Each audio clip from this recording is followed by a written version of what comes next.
The picture that the world receives from the followers of Muhammad paints him as a valiant, honorable, just and fearless warrior. What is the reality and what are the facts? The greatest threat to the exposure of the falsehood of the Quran are knowledge of the Quran, Hadiths, the Hebrew Bible, the New Testament, and related scriptures and history. As we have repeatedly shown and will continue to do so in our series, that without a doubt, it is by divine justice that the very Hadiths that explain the Quran to the followers of Muhammad are the very ones which completely and utterly destroy its alleged divine origin and its veracity, as we shall prove yet again in this chapter. Sahih al-Bukhari Hadith 4.54, narrated by Abu Hurairah.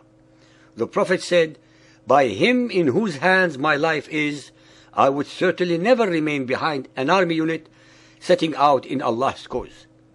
By him in whose hands my life is, I would love to be martyred in Allah's cause and then get resurrected, and then get martyred and then get resurrected again, and then get martyred and then get resurrected again, and then get martyred." Muhammad, in his own words, admits that he did not fight in most of the raids that he either initiated or conducted. He preferred death in jihad than life, as long as it was the death and jihad fought by his followers and not by himself. What a spineless coward! He sent his simpleton and gullible followers to their demise with promises of booty and rape if they survived, and unlimited sensual and sexual pleasures in his perverted version of paradise if they got slaughtered. With such promises, they could not go wrong whether dead or alive. Then the brave Muhammad, who did not fight, boasts of how he would have preferred to die in the way of Allah in jihad again and again and again. Ibn Ishaq 373.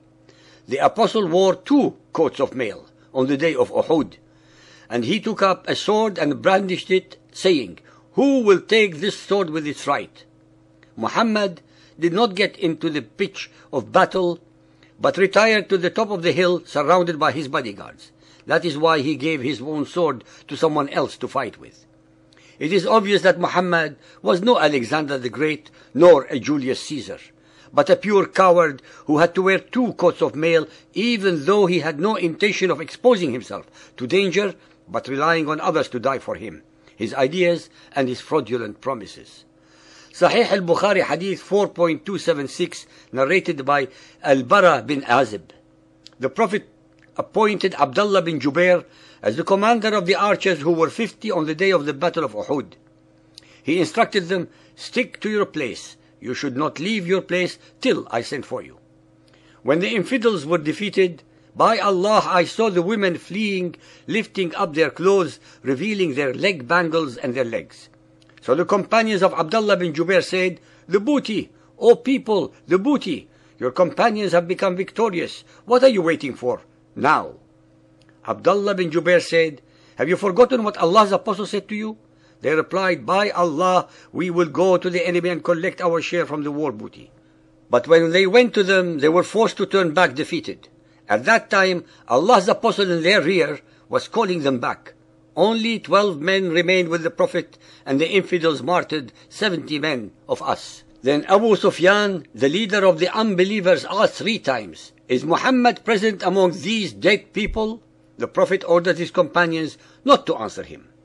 The hadiths and their history amply prove that those who converted to the followers of Muhammad did not do so for sublime spiritual reasons, but for booty, plunder, rape, and enslavement of the wealth, hard work, and the fruitful produce of other peoples. Sahih Muslim Hadith 4413, narrated by Anas bin Malik. It has been reported on the authority of Anas bin Malik that when the enemy got the upper hand on the day of the Battle of Uhud, the Messenger of Allah was left with only 7 men from the Ansar and 2 men from the Quraysh. When the enemy advanced towards him and overwhelmed him, he said, "Whoever turns them away from us will attain paradise or will be my companion in paradise." A man from the Ansar came forward and fought the enemy until he was killed. The enemy advanced and overwhelmed him again, and they repeated the words, "Whoever turns them away from us will attain paradise or will be my companion in paradise." Another man from the Ansar came forward and fought until he was killed. This state of affairs continued until the 7 Ansar were killed, one after the other. I would like our listeners to remember that I assert again that it is by divine justice that the hadith invariably and repeatedly expose Muhammad's true characteristics for all to study. The gutless but self-declared jihadi Muhammad pretended to be among the Muslim dead and would not answer Abu Sufyan's plain and clear challenges. As usual with Muhammad, he expected others to expose themselves to danger. Any fair-minded and inquisitive person would ask the following questions. Why was not Muhammad at the forefront of the battle instead of being at the rear? Why did he give his own sword to someone else to do the killing with? Why did he wear 2 coats of mail, especially since he had no intention of fighting? Why did he not fight to defend his position, but begged others to die for him? Why did he pretend to be dead if he believed he was the messenger of Allah and that Allah was on his side? Why, at the very end, did he not answer the challenges of the leader of the Quraysh, but expected others to do so? Can any follower of Muhammad answer these simple questions? Ibn Ishaq 380. When the enemy hemmed Muhammad in, he said, "Who will sell his life for us?" 5 of the Ansar arose. They fought in defense of the Apostle, man after man, all being killed. Even though Ibn Hisham had edited Ibn Ishaq's version of events by taking out items that were not complementary to Muhammad, even so, the story as depicted shows an extremely craven and unprincipled man, who would send any number of his gullible and unsuspecting believing followers to certain death without lifting a finger to defend himself. Ibn Ishaq 381. Abu Dijana made his body a shield for the Apostle. Arrows were falling on his back as he leaned over him until there were many stuck in it.